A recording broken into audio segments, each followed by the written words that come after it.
vão lá, peguem o livro de vocês, abram na página 134, são duas páginas, tá? 134 e 135. O ciclo do ouro. Isso foi um período de Brasil colônia. Durante esse período de Brasil colônia, houve essa corrida pelo ouro.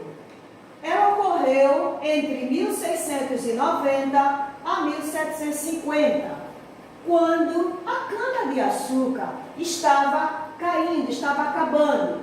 As pessoas, então, precisando ainda de trabalhar, começaram a ir para os engenhos, foram para as áreas, começaram a sair dos engenhos, deixaram de morar nos engenhos e foram para as áreas mineradoras, as áreas onde existiam as minas, à procura do ouro. E aí a gente vai estar falando, esse ciclo, como foi que aconteceu?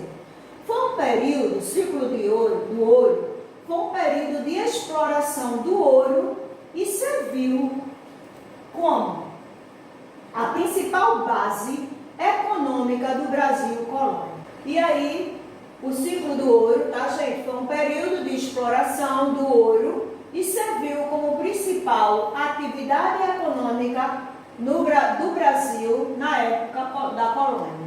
Como foi a descoberta desses metais, tá? Desses metais preciosos, desse ouro? Como foi?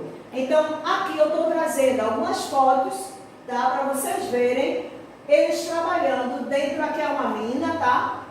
Aqui eles trabalhando nos locais de mineração. Aqui, ó, ele peneirando ouro. Aqui eles procurando dentro do rio, né? Aqui também eles já trabalhando, fazendo a limpeza do ouro, né? E aqui eu trouxe essa foto porque a gente também vai estar falando um pouco desse período. Não foram animadoras esse ciclo. Não foi um ciclo muito animador, tá? Eram pequenas quantidades de ouro, não era muito ouro quando o povo começou a chegar nas minas. E a qualidade do ouro não era muito boa. Mesmo assim, quando as pessoas descobriram que havia ouro e diamantes no interior do Brasil, vieram de outras regiões, até de Portugal. Eles vieram à procura do ouro aqui no Brasil.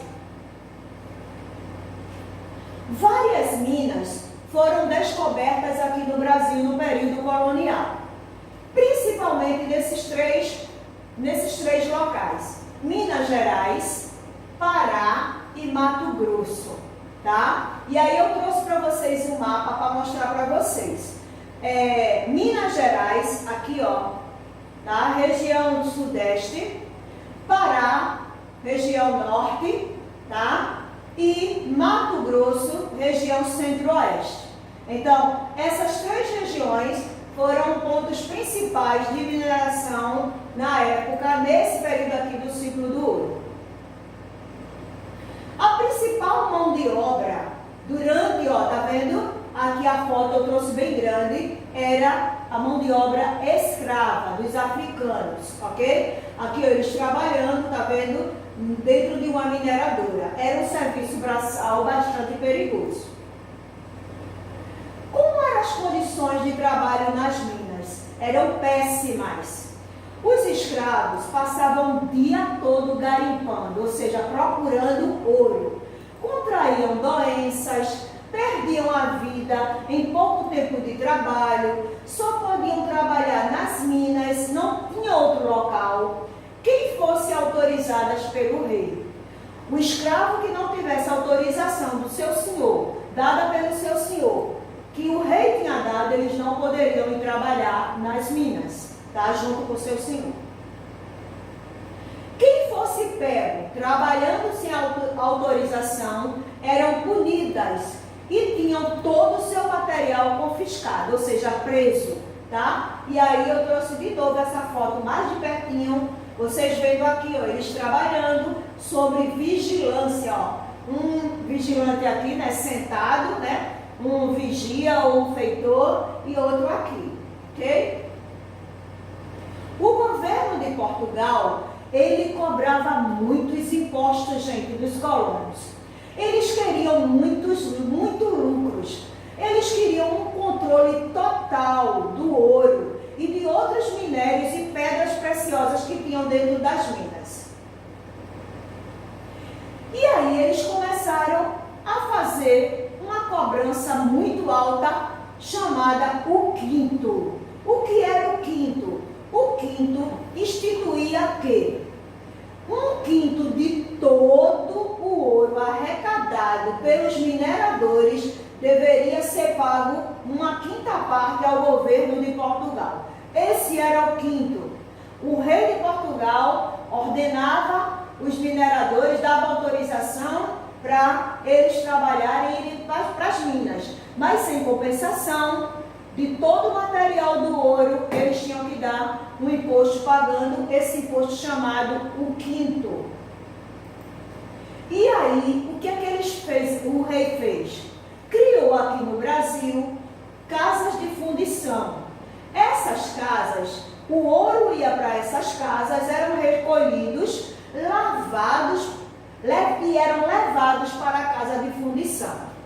Quando chegavam lá, eles retiravam o imposto para o rei de Portugal e o restante ele fundia, era fundido, ou seja, o ouro era transformado em barras e marcado com o símbolo da coroa portuguesa. E aí, esse símbolo evitava de alguém roubar, porque quando olhasse que tinha o símbolo da coroa, já sabia que era do rei, que era do país de Portugal, que se roubasse ia sofrer punição.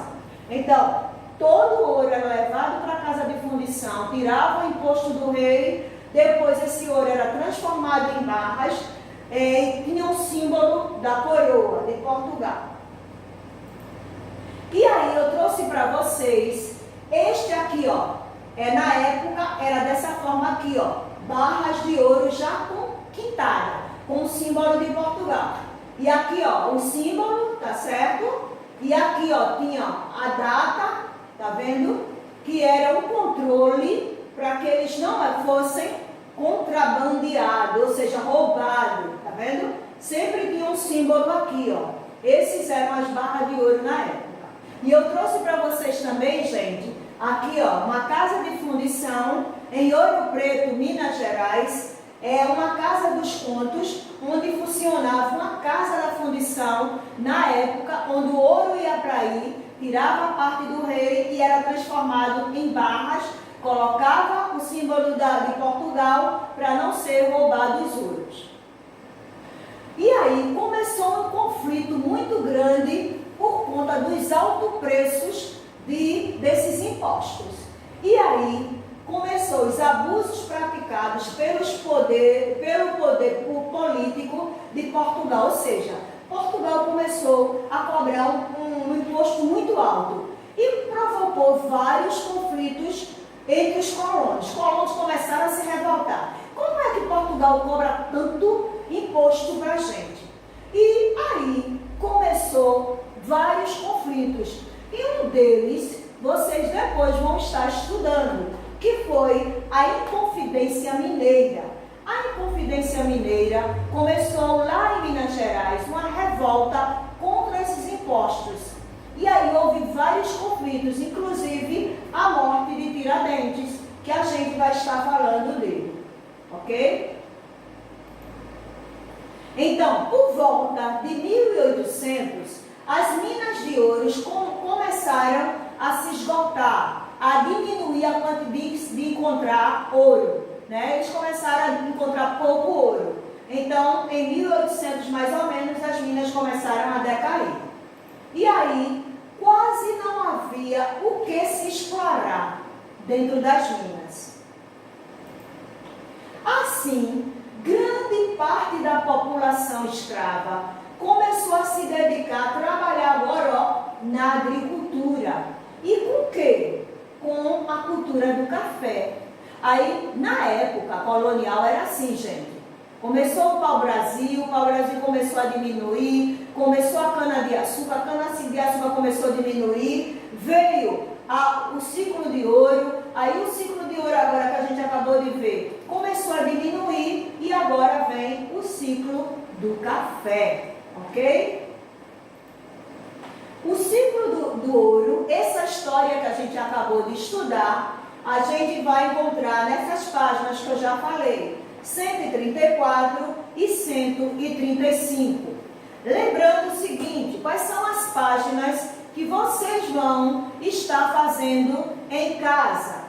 Vamos lá, vou botar aqui, tá? Páginas